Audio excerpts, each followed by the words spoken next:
Hello student, myself Akshay Kumar Gupta and I am Senior Assistant Professor in Aviation Engineering College Ghaziabad. और gate MCQ के series को आगे बढ़ाते हुए मैंने गेट 2005 का एक क्वेश्चन लिया है। टेंजेंट का हमने पिछली बार जो एमसीक्यू देखा था उसमें टेंजेंट से रिलेटेड ही एक प्रॉब्लम को सॉल्व किया था कि कैसे t इक्वल टू 0 प्लस पे वैल्यूज को कैलकुलेट करते हैं जब स्विच की पोजीशनिंग चेंज होती है। तो ये कॉमन डाटाबेस क्वेश्चन है। इसमें दो तरह से क्वेश्चन पूछे गए हैं, एक आपसे टाइम पूछा गया है और दूसरा आपसे t इक्वल टू 0 प्लस पे वैल्यूज क्या होंगी वो चीज पूछा गया है। ठीक है, तो अगर हम इस क्वेश्चन की बात करें तो इस क्वेश्चन में ये मेंशन है कि एक कॉइल है और जिसका इंडक्टेंस 10 हेनरी है and resistance is 40 ohm. Clear, तो उस कॉइल के बारे में इस क्वेश्चन में गिवन है। और क्या पूछा जा रहा है कि after the switch S has been in contact with one for very long time it is move to the point 2, यानी पहली बार में स्विच जो है वो आपका पोजीशन 1 पे है और वो एक स्टेडी टाइम मतलब एक स्टेडी स्टेट को मेंटेन कर रहा है। यानी बहुत लॉन्ग टाइम होने का मतलब क्या हो गया, फॉर वेरी लॉन्ग टाइम का मतलब होता गया कि सिस्टम स्टेडी स्टेट में है। फॉर लॉन्ग टाइम का मतलब हो गया कि system is in steady state. Clear, ठीक है, तो ये चीज हमें दिमाग में रखनी है कि लॉन्ग टाइम का मतलब होता है कि स्टेडी स्टेट। ठीक है, तो लॉन्ग टाइम का मतलब होता है कि सिस्टम आपका स्टेडी स्टेट मेंटेन कर लिया। क्लियर, तो स्टेडी स्टेट के बारे में मैंने प्रीवियस एमसीक्यू के लेक्चर में डिस्कस किया था, कैपेसिटर और इंडक्टर का बिहेवियर क्या होता है। ठीक है, तो यहाँ पे मेन क्या है कि पहली बार स्विच की जो पोजीशनिंग है वो पोजीशन 1 पे है।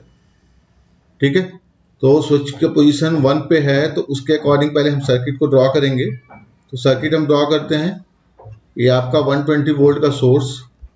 क्लियर, पहले स्विच पोजीशन 1 पे है तो स्विच की पोजीशनिंग आपकी 1 पे हो गई। क्लियर, उसके बाद 20 ओम का रेजिस्टेंस, देन 10 हेनरी, देन आपका 40 ओम का रेजिस्टेंस। क्लियर, ठीक है, तो ये चीज क्वेश्चन में मेंशन है और ये आपका स्विच का पोजीशन 2 है। क्लियर, और ये रेजिस्टेंस आपका R दिया हुआ। ठीक, तो जैसा कि मैंने आप लोगों से डिस्कस किया था कि जब आपका इंडक्टर स्टेडी स्टेट मोड में आता है, यानी बहुत ही लॉन्ग ड्यूरेशन के लिए है और स्टेडी स्टेट मोड में जा रहा है, तो इसका मतलब इंडक्टर का बिहेवियर जो होगा वो शॉर्ट सर्किट का होगा। क्लियर, तो यानी यहाँ पे जो इंडक्टर हमने लगा रखा है एक स्टेडी स्टेट पीरियड में वो कैसे बिहेव करेगा, शॉर्ट सर्किट की तरह बिहेव करेगा। यानी ये चीज क्या हो जाना है, शॉर्ट हो जाना।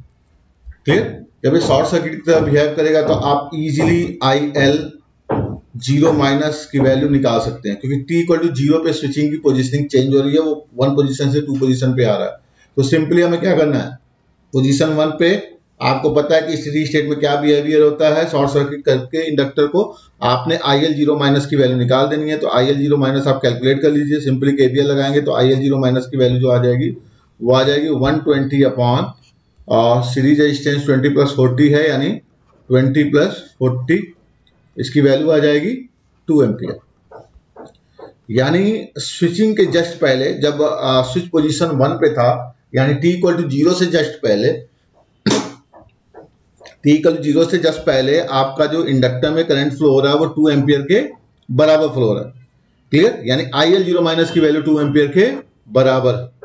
क्लियर, ठीक है, तो ये चीज हमें पहले कैलकुलेट कर लेनी है। उसके बाद से आपका क्वेश्चन फ्रेम्ड है तो हम क्वेश्चन पे अब आएंगे, क्योंकि हमें इनिशियल कितना एनर्जी करंट इंडक्टर या कैपेसिटर कैरी करता है जब दो स्विच की बात आती है, तो ये चीज हमें ध्यान रखना होता है। जब भी RC या RL सर्किट हो या RLC सर्किट हो, जब दो पोजीशन की बात हो किसी भी स्विच की, तो हमें ये चीज ध्यान रखना है कि पहले पोजीशन में आपने पहले इनिशियल एनर्जी निकालनी है, इंडक्टर में करंट के फॉर्म में और कैपेसिटर में वोल्टेज के फॉर्म में। उसके बाद आपको फिर से न्यूमेरिकल को नेक्स्ट फ्रेम में देखना है, उसको सॉल्व करना है। तो हम पहले पार्ट की तरफ फोकस करते हैं कि पहला पार्ट आपसे पूछा गया है।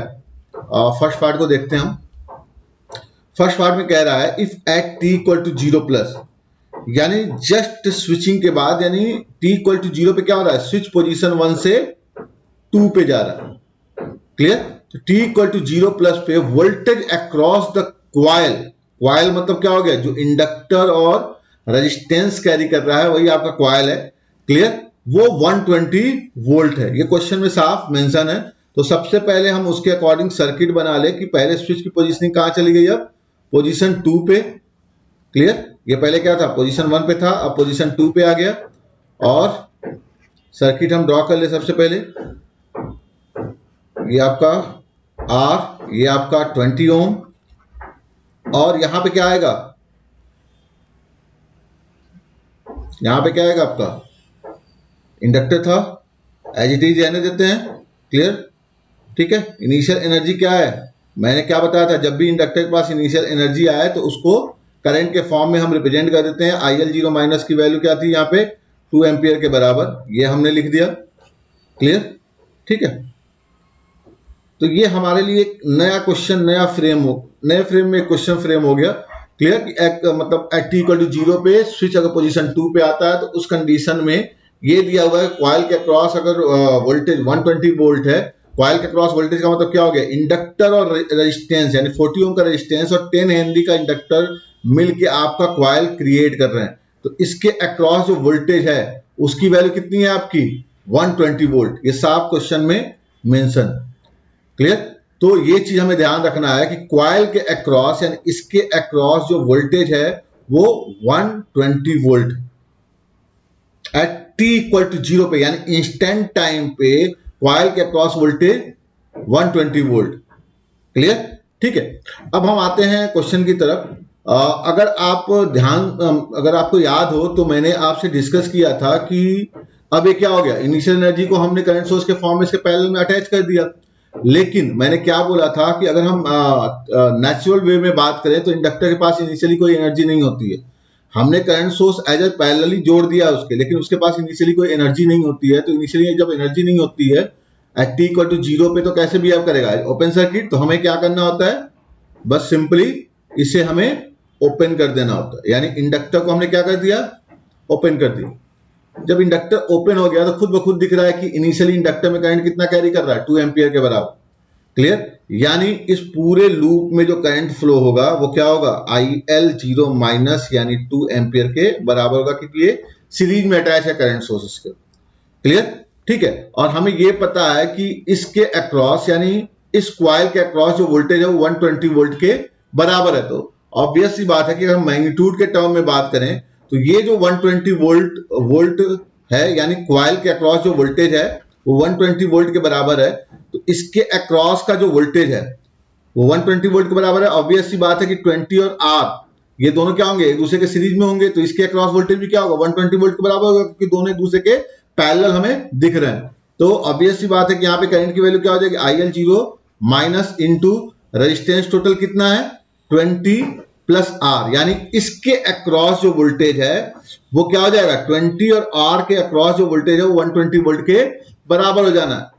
क्लियर? बस हमें क्या करना है, वैल्यू पुट करना है। तो वैल्यू पुट करो, 120 equal to 2 into 20 plus R।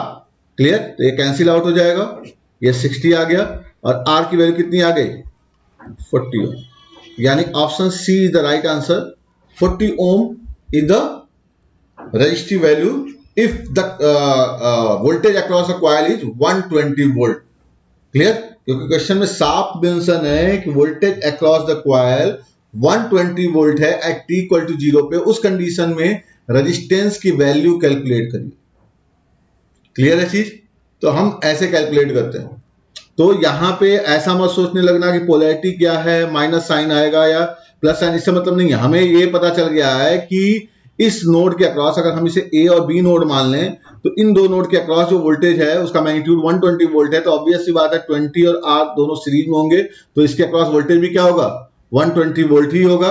और करंट इसमें जो फ्लो हो रहा है वो IL0 माइनस फ्लो हो रहा है, तो ये current IL0 minus into 20 plus R के बराबर हो जाना है। क्लियर? ठीक है। तो मेरे ख्याल से आपको क्लियर हुआ होगा कैसे हमें इस क्वेश्चन को अप्रोच करना है। सिंपली इस क्वेश्चन में थोड़ा सा बस ट्विस्ट डाला था कि क्वाइल के अक्रॉस का वोल्टेज इन्होंने दे दिया था और आपसे रेजिस्टेंस की वैल्यू पूछ ली थी। इस क्वेश्चन में थोड़ा सा मैं ट्विस्ट डाल रहा हूं कि अगर इस क्वेश्चन में ये चीज मैं पूछ लूं तो क्या चेंजेस होंगे, ये आपको मतलब एक बार सोच सकते हैं आप लोग। वीडियो पॉज करके जरा इसको सोचिएगा और सॉल्व करिएगा। फिलहाल मैं इसमें डाल रहा हूं वो इनपुट। अब मैं इसमें एक और क्वेश्चन फ्रेम कर रहा हूं। Clear? Find the value of voltage across inductor at t equal to 0 plus if voltage across coil is 120 volt। Same question में मैंने ये पूछ लिया है कि वोल्टेज अक्रॉस द कॉइल आपको गिवन नहीं है, 120 वोल्ट है एट टी इक्वल टू 0 पे, 0 प्लस पे। मैं पूछ रहा हूं कि जो आपका इंडक्टर है 10 हेनरी का, उसके अक्रॉस वोल्टेज क्या होगा। सभी लोग क्या करते हैं, फटाफट मतलब सॉल्व कर देते हैं। इसको कैसे सॉल्व करते हैं, देखो यहाँ पे हमें पता है कि इसमें करंट कितना फ्लो रहा है, 2 एम्पियर फ्लो रहा है, यानी 40 ओम के अक्रॉस जो आपका वोल्टेज होगा वो कितना आ गया, 2 इंटू 40 यानी 80 वोल्ट। क्लियर? ठीक है। और हमें पता है कि V कॉइल की वैल्यू 120 वोल्ट है, तो सिंपली लोग क्या करते हैं कि VL यानी इंडक्टर के अक्रॉस जो वोल्टेज निकालना है वो क्या कर देंगे, V कॉइल माइनस V40 के बराबर लिख देंगे और इसकी वैल्यू आ जाएगी, ऑब्वियस सी बात है, 40 वोल्ट के बराबर, जो कि गलत है। This is the wrong answer. ये चीज सही नहीं। क्यों नहीं सही है? क्योंकि आपको पता है कि जो फेजर बिहेवियर होता है, इंडक्टर के अक्रॉस जो वोल्टेज होता है वो क्या होता है, इंडक्टर के अक्रॉस जो वोल्टेज होता है वो करंट से 90 डिग्री लीड करता है। ये चीज तो क्लियर है सबको। क्लियर? और करंट क्या हो रहा है, सब में सेम फ्लो हो रहा है। तो अगर हम बात करें यहाँ पे वीसी की, अगर मैं यहाँ पे रेफरेंस ले लूं, चूंकि सीरीज सर्किट है तो आई को मैंने रेफरेंस ले लिया, मान लो मैंने आई यानी IL 0 माइनस को मैंने रेफरेंस ले लिया, t इक्वल टू 0 की बात हो रही है तो। क्लियर?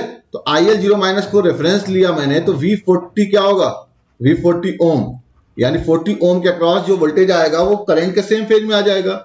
लेकिन इंडक्टर के अक्रॉस जो वोल्टेज होगा वो करंट से 90 डिग्री लीड करेगा, तो ये VL 0 प्लस होगा। क्लियर? और इन दोनों का जो रिजल्टेंट आएगा, VL 0 plus plus V40 ohm का जो रिजल्टेंट आएगा वो V कॉइल के बराबर हो। यानी आपको इस क्वेश्चन कैसे अप्रोच करना है कि V कॉइल का जो मैग्नीट्यूड है वो होगा under root VL square at t equal to 0 पे और V40 ओम का square at t equal to 0 पे। यानी अगर मुझे VL निकालना है यहां से, तो VL की वैल्यू क्या हो जाएगी, V कॉइल का स्क्वायर माइनस V40 ओम का स्क्वायर इक्वल टू आ जाएगा ये तुम्हारा under root 120 square minus 80 square. V40 हमने ऑलरेडी निकाल रखा है, 120 स्क्वायर माइनस 80 स्क्वायर आ जाएगा। इसको आप कैलकुलेट कर सकते हैं, तो VL की वैल्यू मेरे ख्याल से आ जाएगी आपकी, और 10 स्क्वायर कॉमन ले ले तो 10 आ जाएगा। ये अंडर रूट 144 12 का स्क्वायर माइनस 64 यानी आ जाएगा 10 रूट 80, और इसकी वैल्यू आ जाएगी आपकी 160 रूट 5 सॉरी, इसकी वैल्यू आ जाएगी आपकी, इसको हम लिख सकते हैं 40 रूट 5 के बराबर। तो 40 ohm is the wrong answer और 40 root 5 volt is the right answer. तो क्वेश्चन किसी भी तरीके से फ्रेम किया जा सकता है।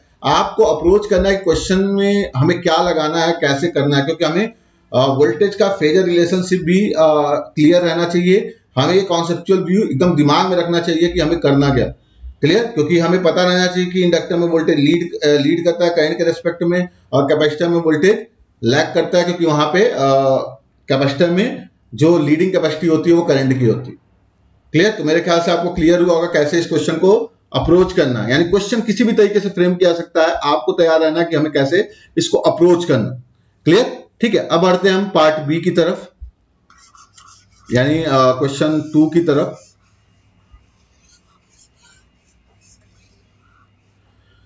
क्लियर? तो यहां पे हमें निकालना क्या है, for the value of R obtain in the, जो वैल्यू हमें मिली थी वो 40 ओम मिल गई थी हमें, जो आर की वैल्यू ऑब्टेन किया हमने 40 ओम, उसके लिए the time taken for the 95% of the stored energy to be dissipated is close to, यानी इंडक्टर में जो एनर्जी पहले थी, इनिशियली इंडक्टर में कुछ एनर्जी रही होगी at T equal to zero पे, क्लियर। तो टी इक्वल टू जीरो पे जो एनर्जी रही होगी, जीरो प्लस पे, वो क्या रही होगी, half L I L zero minus का स्क्वायर, क्लियर। इसका 95% एनर्जी डिसिपेट हो जा रहा है, यानी एट टी पे, किसी टाइम, पर्टिकुलर टाइम टी पे जो एनर्जी बची होगी इंडक्टर के पास, वो कितना होगा, इफ 95% इज डिसिपेटेड, 95% अगर डिसिपेट हो गया, क्लियर, तो ऑब्वियस सी बात है कितना परसेंट एनर्जी स्टोर्ड बच गया, 5% इज स्टोर्ड एनर्जी, यानी इंडक्टर के पास जो स्टोर्ड एनर्जी रह गया वो कितना रह गया, 5%।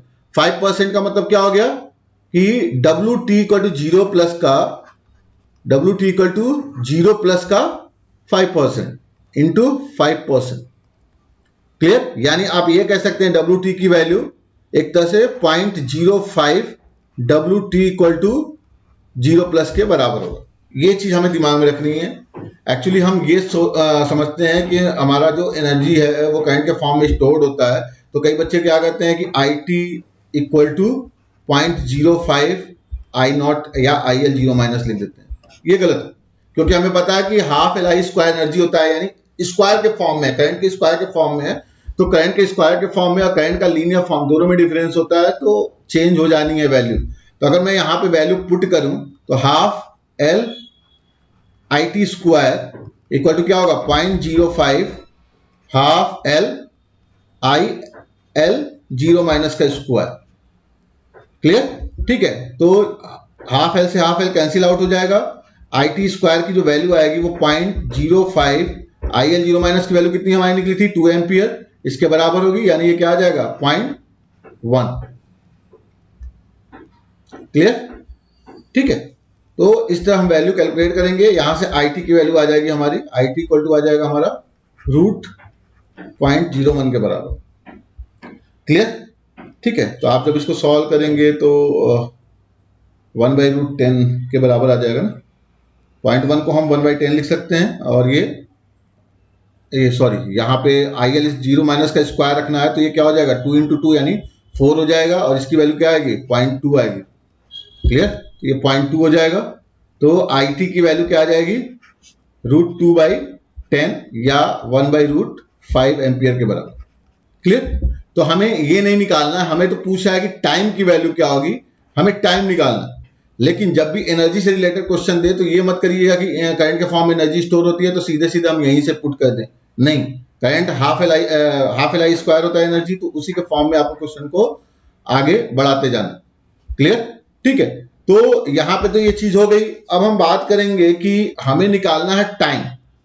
टाइम निकालने के लिए हमें कैसे इस क्वेश्चन को अप्रोच करना, ये तो हमें पता चल गया कि एट टी पे जब एनर्जी केवल 5% बची रहती है तो करंट की वैल्यू 1/√5 एम्पियर, तो हमें निकालना है टाइम। तो हमें कैसे टाइम को कैलकुलेट करना है, उसके लिए हमें सर्किट की तरफ एक बार देखना पड़ेगा कि सर्किट हमारा क्या है।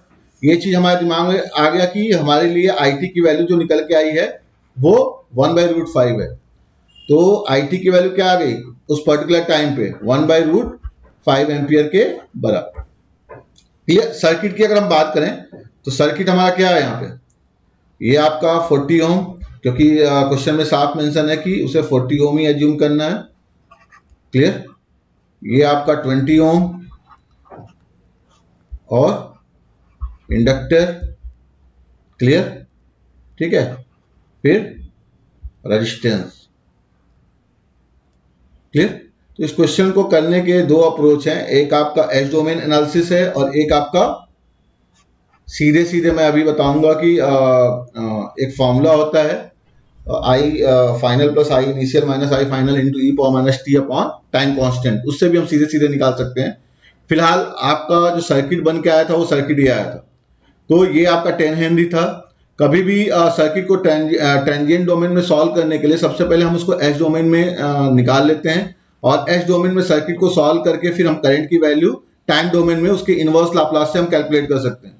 तो एस डोमेन में चेंज करने के लिए सिंपली आपने क्या करना है कि जो एस इक्वल टू क्या होता है, जे ओमेगा होता है, तो यहाँ पे क्या है, रेजिस्टेंस में तो कोई चेंज आएगा नहीं, ये तो आपका करंट जो है वो मान लिया कि आई एस हो गया, जो आपका इंडक्टर है, इंडक्टर क्या होता है, जे ओमेगा एल होता है, तो ये एस एल हो जाता है, और आपका जो कैपेसिटेंस होता है 1/j⍵c होता है, तो S equal to J omega होता है, तो ये 1/sc हो जाता है।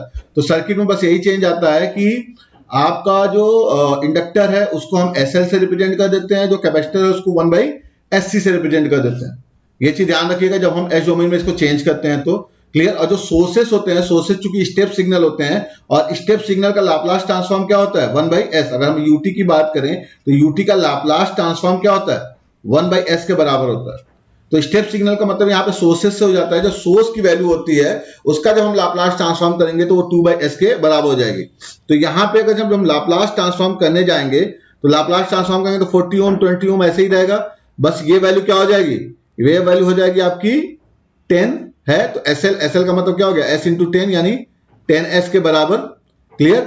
और ये आपका क्या हो जाएगा, इसको जब लाप्लास डोमेन में चेंज करोगे, करंट सोर्स है, स्टेप सिग्नल है, तो ये 2/s के बराबर हो जाएगा। रेजिस्टेंस में कोई चेंज नहीं होता है क्योंकि IS तो है ही, करंट को हमने एस डोमेन में चेंज कर ही लिया है। तो सिंपली क्या करना है, इसमें केवीएल अप्लाई करना है और हमें आंसर निकालना है। ये करंट IS है, ये करंट कितना है, 2/s है। तो जो इंडक्टर है, इंडक्टर में करंट कितना फ्लो हो जाएगा, इंडक्टर में करंट कितना फ्लो हो जाएगा, IS माइनस, इंडक्टर में करंट कितना फ्लो हो जाएगा, कॉमन ब्रांच है तो IS माइनस 2/s के बराबर। क्लियर। केवीएल लगा दीजिए, तो केवीएल लगाएं तो क्या आएगा, -40IS माइनस 20IS। क्लियर। ठीक है। यहां पे क्या आ जाएगा, माइनस नेट करंट कितना फ्लो हो रहा है, IS minus 2/s into 10s SL minus 40IS equal to 0। Loop के डायरेक्शन में करंट का डायरेक्शन है तो ऑब्वियस बात है नेगेटिव साइन लेते हैं, ऑलरेडी ये डिस्कस हो चुका है। क्लियर। ठीक है। ये आपका 10i। क्लियर। तो आप IS को एक साथ ले लीजिए, IS को जब हम एक साथ करेंगे तो ये वैल्यू आएगी, माइनस ऑफ IS कॉमन ले लिया हमने, 40 प्लस 20 प्लस 10s प्लस 40, और माइनस माइनस ये अंदर मल्टीप्लाई करेंगे तो प्लस 2/s हो जाएगा, plus 2/s into 10s equal to 0। ऐसे एस कैंसिल आउट हो गया। एक साइड ले लें हम इसको, तो IS की वैल्यू आ जाएगी आपकी, IS आ जाएगा आपका 20/10s प्लस 100। क्लियर। 10 को फिर कॉमन ले लो आप, तो ये आ जाएगा 2/s प्लस 10। क्लियर। तो IS की वैल्यू हमें मिल गई, 2/s प्लस 10 है। इसका इनवर्स लाप्लास ट्रांसफॉर्म निकालोगे तो इनवर्स लाप्लास जब हम इसका निकालेंगे तो आ जाएगा 2 इंटू ई पावर माइनस 10t। यानी हमें IT की वैल्यू क्या मिल गई, 2 इंटू ई पावर माइनस 10t के बराबर। और हमें केवल क्या करना है, एट t की वैल्यू हमें निकालनी है, t निकालना है। तो t निकालने के लिए हमें क्या करना है, केवल IT की वैल्यू पुट कर देना, 1/√5 है, और ये वैल्यू पुट करके हमें सीधे आंसर कैलकुलेट कर लेना। तो यहां पे वैल्यू पुट करो, हमें t निकालना है ना, हमारे लिए अननोन क्या है, t है। तो IT की वैल्यू हमें पता है कि 1/√5 है, और ये क्या हो जाएगा, 2 इंटू ई पावर माइनस 10t के बराबर, ऑलरेडी हमने कैलकुलेट किया है। तो जब हम वैल्यू पुट करेंगे तो ये आंसर जो निकल के आएगा वो अप्रोक्सीमेटली 0.15 सेकेंड आएगा, यानी option B is the right answer. एक तरीका तो ये हो गया कि आप इसको लाप्लास डोमेन में चेंज करें, फिर उसके बाद सर्किट को सॉल्व करें और IS का वैल्यू निकालें, फिर उसके बाद उसका इनवर्स लाप्लास लें और आप पूरे प्रॉब्लम को सॉल्व कर लें। केवल हमें IT की वैल्यू पुट करके और t की वैल्यू निकाल देनी होती है। क्लियर।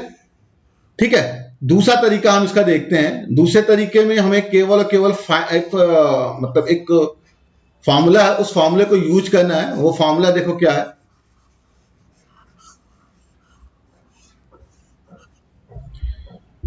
ये फॉर्मूला हमेशा आप लोग याद रखिएगा, ये बहुत ही अच्छा फॉर्मूला है। फॉर एनी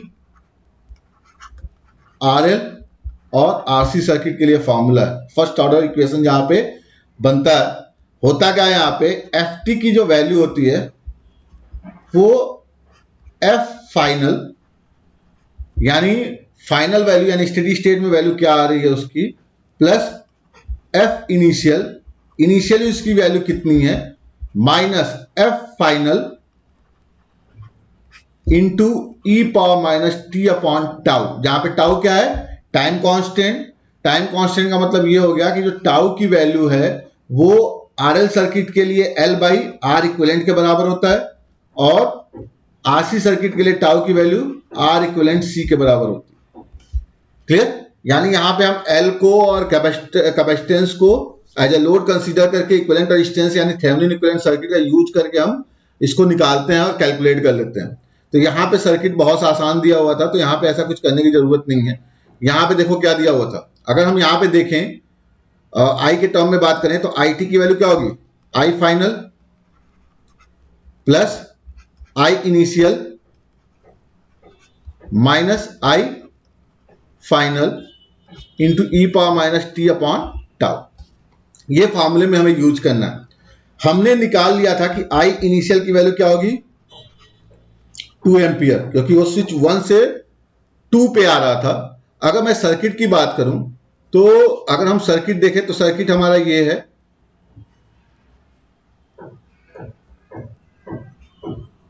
ये हमारा सर्किट है। क्लियर?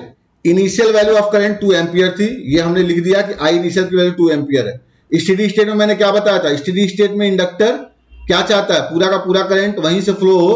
पूरा का पूरा करंट वहीं से फ्लो होने का मतलब कैसे बिहेव करेगा, ये शॉर्ट सर्किट की तरह। जब ये शॉर्ट सर्किट की तरह बिहेव करेगा तो इस लूप में अगर हम केवीएल अप्लाई करेंगे यानी 40 ओम 20 ओम एंड 40 ओम, क्लियर? इस लूप में केवीएल अप्लाई करोगे तो क्या आ जाएगा, यहाँ पे स्टेडी स्टेट का मतलब फाइनल वैल्यू ही हो गया उसका। क्लियर? कि बहुत लॉन्ग टाइम तक अब स्विच क्या है, पोजीशन 2 पे बहुत लॉन्ग टाइम तक हो गया, यानी इंडक्टर स्टेडी स्टेट में आ गया। स्टेडी स्टेट आने का मतलब करंट के फॉर्म में पूरी एनर्जी वो स्टोर करना चाहेगा, यानी शॉर्ट सर्किटिंग हो गई। तो आई फाइनल की जो वैल्यू आएगी वो क्या आ जाएगी, जब हम इस पे केवीएल अप्लाई करेंगे तो केवीएल अप्लाई करके देख लो 100 आई फाइनल इक्वल टू क्या आएगा 0। जब ये 100 आई फाइनल इक्वल टू 0 आएगा तो आई फाइनल की वैल्यू क्या आ जाएगी 0 के बराबर, क्योंकि कोई सोर्स नहीं है यहाँ पे, तो ऑब्वियस सी बात है करंट 0 हो जाना। क्लियर? तो आई फाइनल क्या हो गया, यहाँ पे आई फाइनल की वैल्यू हमें जो मिल रही है इस इक्वेशन से वो मिल रही है 0 एम्पियर। तो हमें क्या करना है, बस इस इक्वेशन में वैल्यू पुट कर देना है। तो आई टी की वैल्यू क्या हो जाएगी, I final 0 plus I initial 2 minus 0 into E power minus T upon tau, यानी क्या आ गए 2 इंटू ई power minus T upon tau. अब मैंने क्या बताया था कि आपको टाइम कांस्टेंट कैसे निकालना है। तो टाइम कांस्टेंट निकालने के लिए सिंपल मेथड है कि जो आपका इंडक्टर है, जैसे यहां पे है, मैं यहां पे आपका इंडक्टर मान लो रहता,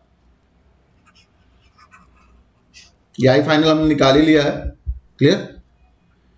ठीक है, इंडक्टर को एज ए लोड कंसीडर करते हुए बाकी सर्किट का हम थेवेनिन इक्विवेलेंट सर्किट निकाल लेते हैं। तो अगर इसको एज ए लोड कंसीडर करोगे इंडक्टर को, तो ये क्या हो रहा है, तीनों रेजिस्टेंस क्या हो रहे हैं, सीरीज में आ रहे हैं।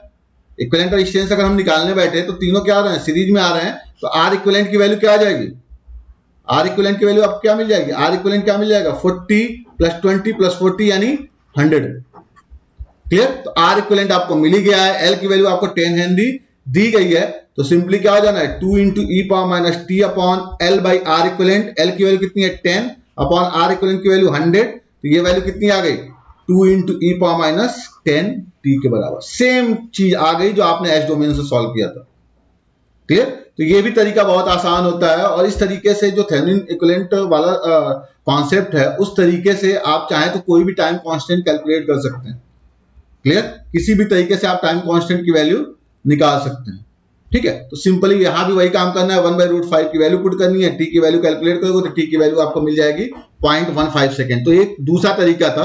मैं एक थोड़ा सा और चीज बता देता हूं कैसे हमें वैल्यू को कैलकुलेट करना होता है, टाइम कांस्टेंट हमें कैसे कैलकुलेट करना होता है। जैसे मान लो इसी क्वेश्चन में मैं थोड़ा सा बस चेंज कर रहा हूं। मान लो ये आपका सर्किट है, ये आपका इंडक्टर है, ये पूरी सर्किट है। मान लो मैंने यहां पे एक रेजिस्टेंस और एक वोल्टेज सोर्स ले लिया। क्लियर? ठीक है, ये 40 एंड 20 ओम। क्लियर? और इसको मैंने मान लिया 100 ओम। ठीक है, ये मेरा मान लिया 10 वोल्ट का सोर्स है। क्लियर? ये 10 हेनरी।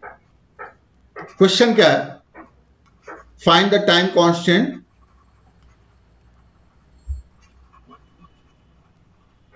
For given circuit. इस सर्किट के लिए आपको टाइम कांस्टेंट निकालना है। तो मैंने तरीका आपको क्या बताया कि थेवेनिन थ्योरम यूज करके आप इसको कैलकुलेट कर सकते हैं। देखिए कैसे कैलकुलेट करेंगे।